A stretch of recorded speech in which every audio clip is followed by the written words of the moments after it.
da teoria que existe, tudo que foi publicado no nome dele realmente é verdadeiro, porque o maior compêndio teórico da vida dele ele fez em presídio fechado, em prisão fechada em casa domiciliar. Só que no final do dia eles recolhiam os escritos e queimavam, mas ele conseguia economizar papel, reescrevia tudo em rascunhos e escondia. E quando, depois de muitos anos, um dos seus seguidores veio visitá-lo, ele entregou aos seus seguidores. Professora, me tira uma dúvida. Isso é o ostracismo? Ou é só quando sai de um país para o outro e só? Ou é um ostracismo? É um ostracismo interno. É. Porque o que ele fez? Qual foi a sua punição? Não poder mais falar com ninguém, ter contato social com ninguém. É uma prisão. Mas para que ele não fosse para uma masmorra, ele ficou em prisão domiciliar. Mas também impedido de qualquer tipo de atividade que envolvesse cunho social. E ele entregou escondido para o seu seguidor e passou a entregar com frequência, e todo o tratado desenvolvido por Galileu, e que é hoje uma grande herança para a sociedade, outros que vieram depois dele, Isaac Newton, enfim, puderam alimentar-se dessa fonte que ele escreveu neste momento em que ele foi julgado. Então ele teve uma resistência. Sócrates teve um tipo de resistência. A resistência dele foi a não abdicação da sua própria palavra, a morte. E a resistência do Galileu foi outra: eu vou permanecer vivo, mas eu vou tentar produzir. Eu vou ser resistente, eu vou ser resiliente. Eu estou aqui, eu estou na pior, mas eu quero tirar o que eu posso de melhor disso. E ele permaneceu vivo para deixar essa herança. Então, quem é melhor e quem é pior?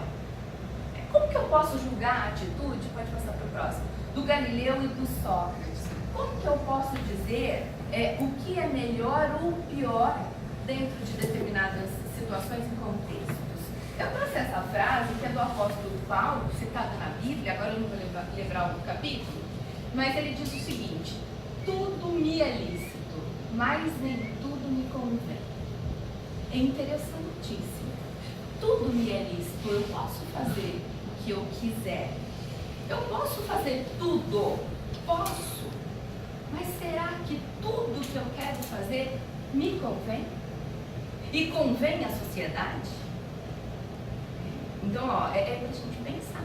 Nós temos a liberdade, mas nós temos também o livre-arbítrio. Nós somos providos desse livre-arbítrio.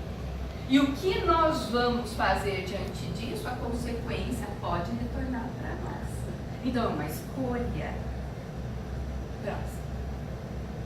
Então, podemos dizer que a moral, ela é relativa. Ela é relativa porque ela vai adequar-se ao contexto de cada época, de cada momento. E a ética é universal. A ética busca universalizar uma ideia. Então, por exemplo, todo ser humano deve ser respeitado. Não importa se é no Brasil, se é na China, se é lá na Inglaterra, são princípios mais únicos. E os princípios morais daquele lugar ou daquele momento social são decididos de acordo com religiões, contextos e assim por diante. Hoje, por exemplo, em um país muçulmano, uma mulher não poderia estar assim como eu, apresentando uma palestra, usando calça, tendo liberdade de pegar o seu carro, dirigir até aqui, desenvolver o seu trabalho. Por quê? Porque a mulher lá é vista com uma outra concepção. Nós criticamos, mas nós criticamos do ponto de vista do nosso olhar. Nós criticamos. Nós fazemos o pré-julgamento. E isso em quaisquer outras culturas e estilos de vida e momentos históricos. Vamos para o outro. Antes de eu passar aqui e falar um pouquinho mais de cada um desses, eu preciso voltar, eu preciso fazer uma pontinha ainda na própria história, para a gente olhar para isso aqui com um ponto de vista um pouco mais amplo.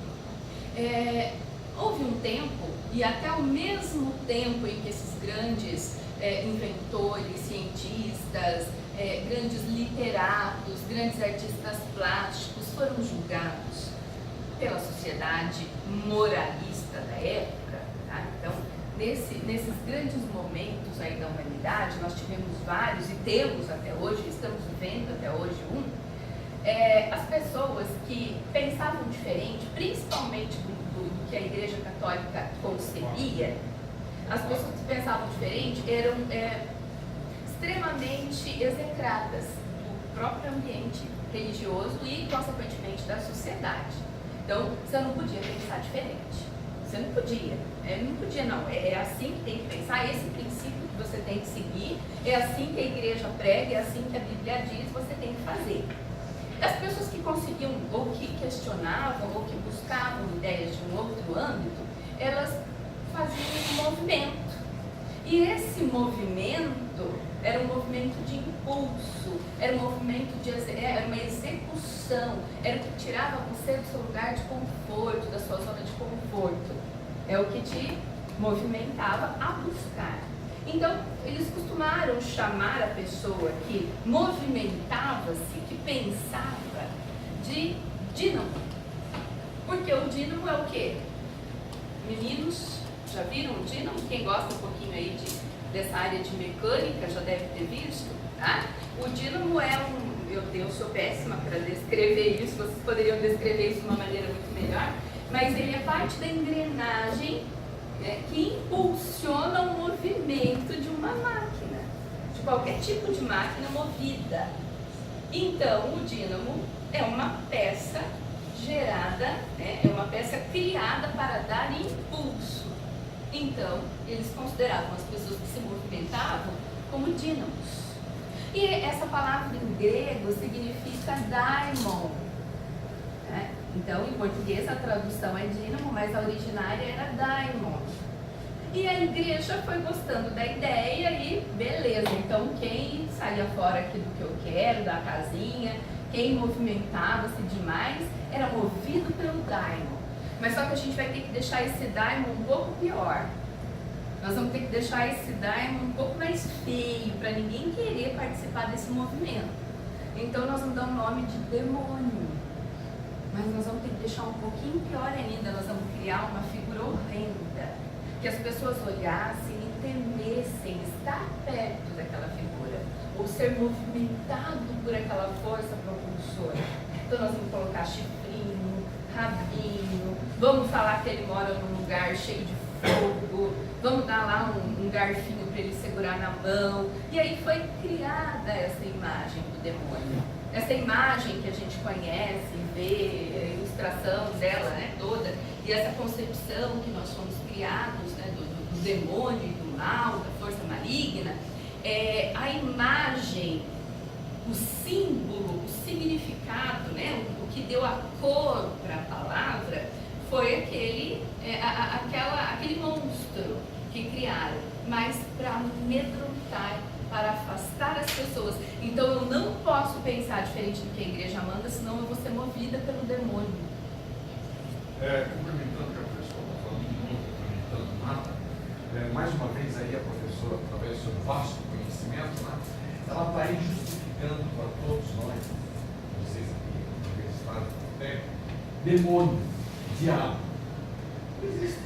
Você viu não, que surgiu que ela acabou de colocar no Daimon, vem lá do grego, de repente vai surgir aqui essa peça na força, gerando como que isso daí foi construído através da igreja.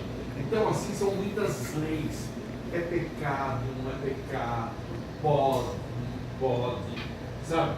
Então, eu fico meio assim, chocado, professor, porque às vezes a gente se perde diante do conhecimento. Você perde um referencial. Você vê que realmente é uma criação do homem, o homem é um puta de um poeta, um puta de um artista, e ele cria. Alguém viu isso, pai? Transformou isso daqui num diabo, e olha que beleza que a professora fala. Pôs um chifrinho, pôs um garfinho, pôs uma roupa vermelha, por causa do excesso de amado e encapetado que a gente usa isso para as crianças, sabe? Essa energia que está dentro dos nossos carros, está nos nossos relógios, está no liquidificador. Olha que a gente fica meio incrédulo, você está entendendo? A gente põe dúvidas ali, meu Deus. Criado. Então, isso é por conta de vocês. Obrigado, pessoal, só queria falar isso. Olha, isso é conhecimento, isso é saber. A necessidade que nós temos de saber dessas coisas. Se eu não tivesse tradição, se eu não tivesse saber isso, eu aguardo, por favor, guarde isso na cabeça de vocês. Vamos lá. Então o comportamento moral, ele é inerente ao homem, ao ser humano. Ele próprio, ele nasce como ser humano. Como a igreja, por exemplo, ou quem mantém o poder, que é uma forma de poder manipular as pessoas. Então vai instituindo esses comportamentos morais. Né? Como essa questão do Diamond, que tem no livro Redação Inquieta, o pessoal que trabalhou comigo teve a oportunidade de conhecer, de ler esse livro. O Brian, inclusive, conseguiu uma entrevista com o próprio autor do livro, Granja. Quando ele estava lendo o livro na minha disciplina, ele conseguiu uma entrevista com o Gustavo Bernardi, que ele é professor, acho que da Universidade do Fluminense, né? No Rio de Janeiro. No Rio de Janeiro, tá? Que é um escritor fabuloso e alguém que produziu esse material para a gente pensar um pouquinho. Então, é próprio do comportamento do homem. O comportamento moral, ele interfere no meio. Ele interfere no meio que eu vivo, nas coisas que eu faço. Vocês já viram na televisão, por exemplo, rituais indígenas, que um menino, para passar da fase de infância para um momento que ele torna-se um adulto ou um cidadão dentro daquele meio, ele precisa passar por certos rituais, e um deles, que para nós parece extremamente cruel, é enfiar a mãozinha naquela luva de formigas que picam, que são muito venenosas. Eu não lembro o nome das formigas, vocês já devem ter visto na TV, um ritual de iniciação. Então, para eles, isso moralmente é um comportamento comum. Eles são preparados para enfrentar esse ritual de iniciação desde o momento que eles nascem, desde antes mesmo da concepção. O que para nós, com os nossos olhos, é uma grande crueldade. Mas, partindo dessa análise dos nossos olhos, ela é mutável, ou seja, ela muda. Por isso que eu queria falar dessa questão da palavra demônio, da constituição que eu dou para certas coisas, e ela transforma a humanidade por meio do trabalho. Quando eu falo aqui a palavra trabalho, pode passar para o próximo, trabalho não significa somente o trabalho, vou lá no meu trabalho e volto para casa. Não, o trabalho é qualquer tipo de movimento humano. Por isso que eu falei do Daimon, que é o dínamo, a força que movimenta. O trabalho é um movimento que eu faço com tudo, com o meu pensamento, com as palavras, com as minhas ações.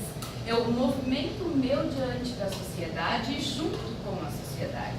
Olha que interessante esse fragmentozinho do livro do Gustavo Bernardi. Trabalho humano sobre os objetos para transformá-los.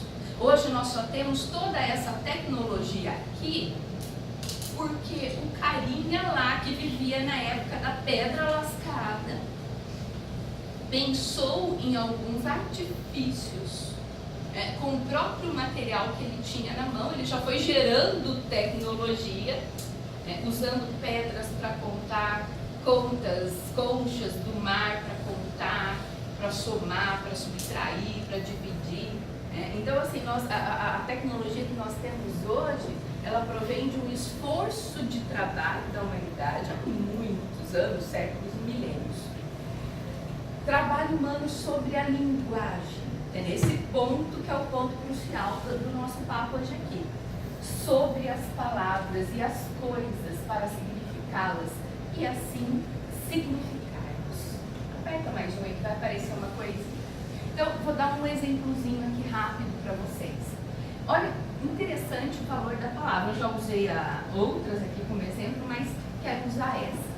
A palavra formidável para vocês, o que ela significa? Na concepção nossa hoje. Se eu chegar aqui e falar assim, ontem eu fui numa palestra formidável, o que vocês vão achar? Foi ótimo. Foi ótimo. Foi boa? Não foi mais do que boa. Foi muito boa.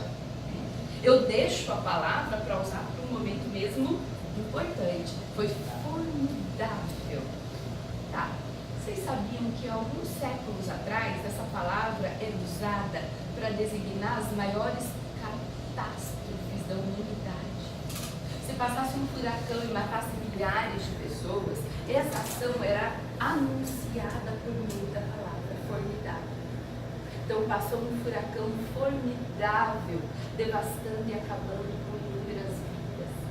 O acidente foi formidável, matou as pessoas assim, assado, destruiu centenas de cidades. Nossa, mas professora, como é que pode a palavra formidável hoje ser algo tão positivo e há algum tempo atrás designava algo tão ruim? Vocês imaginam como é que pode? Alguém aqui pensou em como é que pode isso? Eu acho que a palavra formidável devia representar algo na sua grandeza, e não um significado bom. Por exemplo, o furacão formidável devastou, quer dizer, bem formado, era grande. Então, o acidente foi formidável, um acidente grande, um acidente. Pode ser, mas naquele momento a palavra formidável tinha registro vocabular de algo horrível. Tinha registro vocabular. Então, uma das hipóteses que complemente talvez a maior hipótese pode ser. A outra, eu vou dar um exemplo. Aí vocês vão entender por quê. Ontem eu fui numa festa irada. Foi boa a festa? Não. Foi muito boa a festa. Foi mega boa a festa. Foi irada. Eu uso para designar uma coisa muito boa, muito legal. Mas a palavra irado originalmente, ela tem uma conotação, uma denotação, na verdade, extremamente negativa. Algo irado é algo tomado pela ira, é algo tomado pelo poder do ódio, poder sobrenatural do ódio. Como que eu posso dizer que uma festa foi irada, então? Se a conotação dessa palavra é tão diferente, é tão negativa assim, nós estamos transformando as palavras. Isso eu estou dando exemplo de uma ou duas. Nós executamos muitas transformações no próprio sentido das palavras.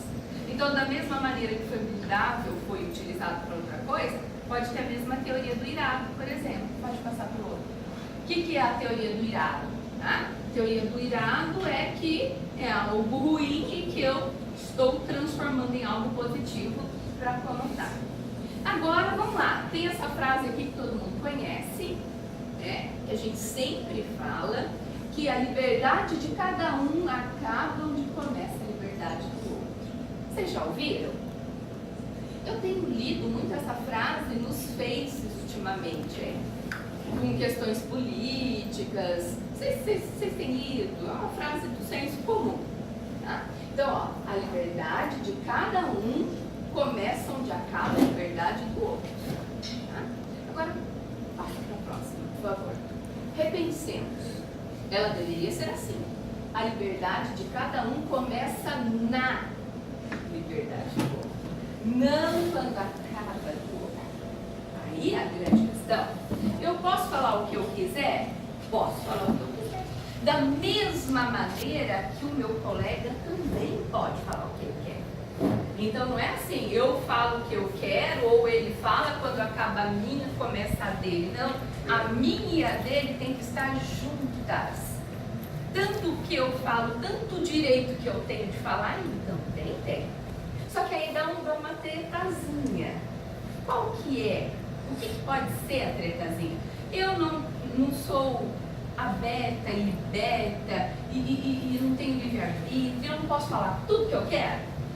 Posso, mas não devo. Posso, mas não devo. Por que eu não devo? Porque nem tudo vai ser interpretado da forma que talvez eu gostaria que fosse. Ou o que eu falo pode desrespeitar a concepção do outro e eu posso agredi-lo. Então não tem essa questão de que a liberdade, volta lá mais uma, volta um, Braga. Então não tem essa de que a liberdade de cada um acaba onde começa do outro. Ela não acaba onde começa do outro. Ela tem que começar junto com a do outro. Então o tanto de liberdade que eu tenho, o meu colega tem. Se eu tenho liberdade para expor, por exemplo, a minha preferência política, o outro também tem. O problema é que nós estamos confundindo preferência política com agressões verbais, agressões às pessoas, não agressões aos fatos ou acontecimentos necessariamente, mas agressão às próprias pessoas. A gente não está respeitando isso. Nós temos aqui uma tela do Bosch. Ele a fez no final da Idade Média e no início do Renascimento. E vocês podem observar que ela é um tanto que perturbadora. E foi banida e altamente julgada no contexto da época. Final da Idade Média e início do Renascimento. Perturbadora. Até hoje eu posso classificá-la como perturbadora? Não é um pouco perturbadora? Né? Não é um pouco perturbadora? Né? Mas imagine isso aí na concepção das pessoas muito mais antigas do que nós. Então ele sofreu, toda a obra do Bosch sofreu esse julgamento e foi banida durante muito tempo das exposições. Porque o que ele fazia, apesar de ser católico, talvez ele declarava-se católico pela própria imposição mesmo do momento, ele combatia não só a igreja, mas as pessoas socialmente, as atitudes desonestas, corruptas, as pessoas movidas pela vaidade, as pessoas movidas pelo ódio, as pessoas movidas pela cobiça. Então ele fazia críticas e essa tela chama-se julgamento.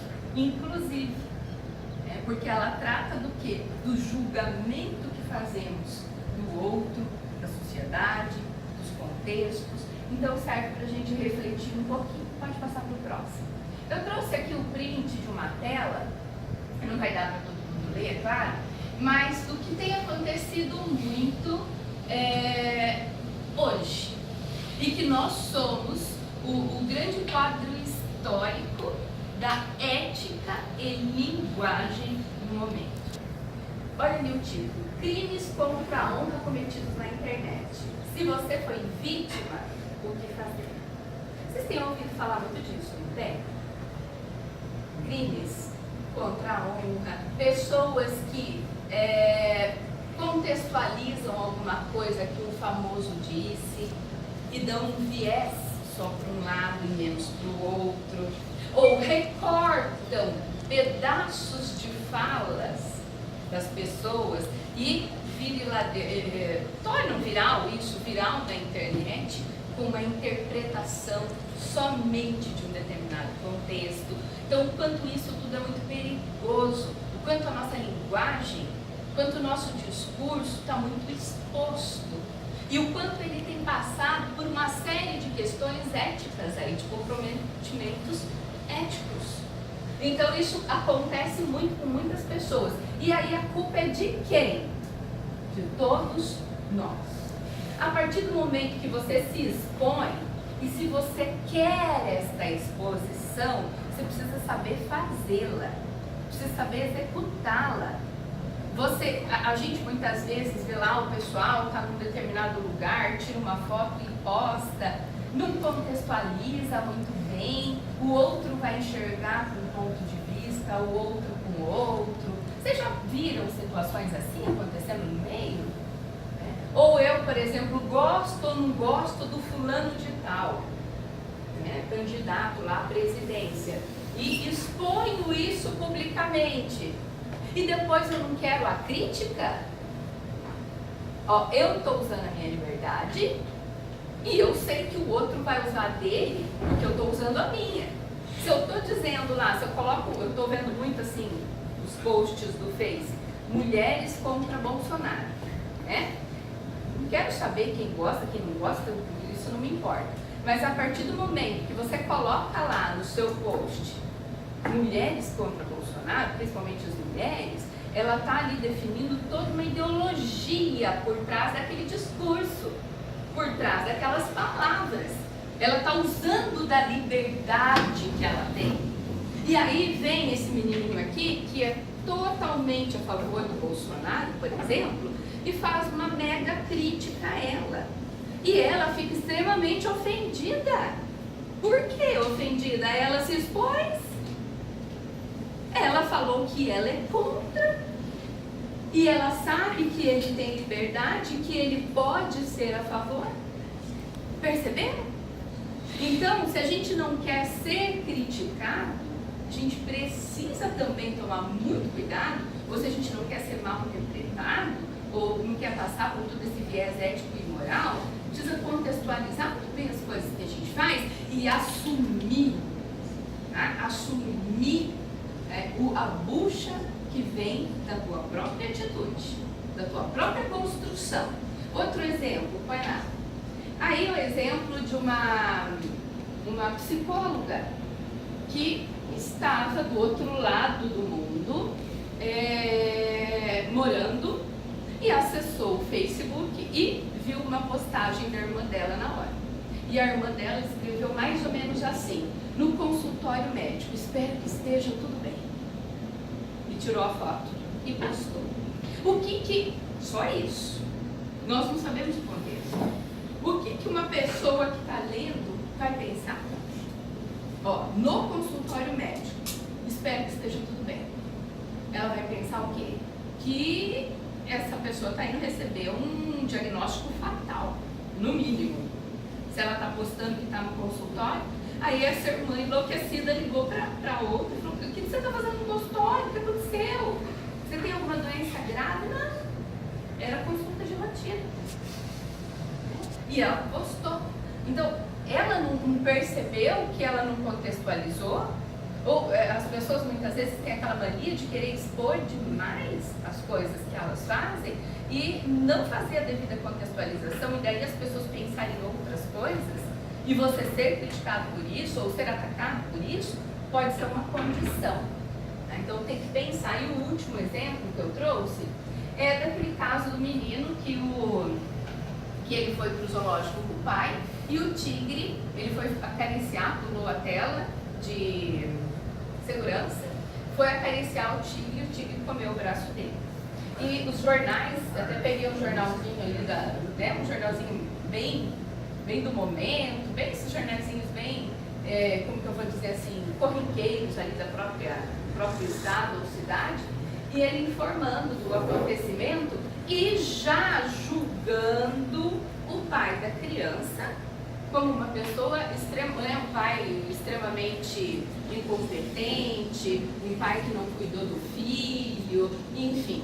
Tá? Nós não sabemos exatamente o que aconteceu, que contexto que foi, se o pai estava tão desatento assim, se o menino pulou e o pai não viu, o pai estava junto, não estava, mas aí a gente vai tecendo esses julgamentos e vai manipulando todas essas ideias e direcionando as palavras e ferindo as palavras. Então olha lá, porque quase tudo que escrevemos, falamos, manifestamos. Tá? E aqui nós estamos colocando ali a questão do escrever, mas é toda manifestação nossa, oral, verbal, mal ou bem disfarçado, é um juízo de valor, é um julgamento. Tudo que a gente pensa, escreve, fala, é um julgamento. Se nossos julgamentos são apressados, lembram do pré-conceito? Né? Atingimos mais pessoas do que fatos, enxergando mais efeitos do que causas, apontamos mais sintomas esclarecedores, como se fossem a própria doença, e então poderíamos continuar condenando homens à morte por fazerem perguntas, por pensarem, por duvidarem e por questionarem. Então, meus amigos, nós estamos vivendo pior do que o povo da Idade Média. Então, nós estamos vivendo pior. Então, pode queimar todo mundo. E é o que tem acontecido muito. Se a gente ainda está utilizando a palavra, manipulando a palavra e julgando as pessoas apressadamente pela utilização, sem saber do contexto, sem nos colocarmos no lugar, então ainda nós estamos com a mente a mesma dos inquisidores, no caso, que nós condenamos hoje. A palavra, então, o que ela precisa apresentar? Algumas coisas, né? São muitas, mas eu coloquei algumas delas. A palavra, ela precisa apresentar resistência, ela precisa resistir. Quando tudo mais cai, a palavra tem que estar ali forte, porque ela vai ser o meu veículo de transformação. Ela precisa ser insistente, ela precisa ter insistência. Ah, tá bom, vai acontecer eleição de novo, os mesmos ladrões vão entrar de novo, vai acontecer os mesmos problemas de novo. Eu não estou insistindo, eu não estou reinventando. Ela precisa oferecer libertação, gente, e não clausura. Ela precisa libertar, ela precisa libertar o que a gente tem dentro da gente, o que a gente pode falar, o que a gente pode escrever, o que a gente pode fazer. Ela precisa apresentar resiliência, a gente estava falando desse termo também.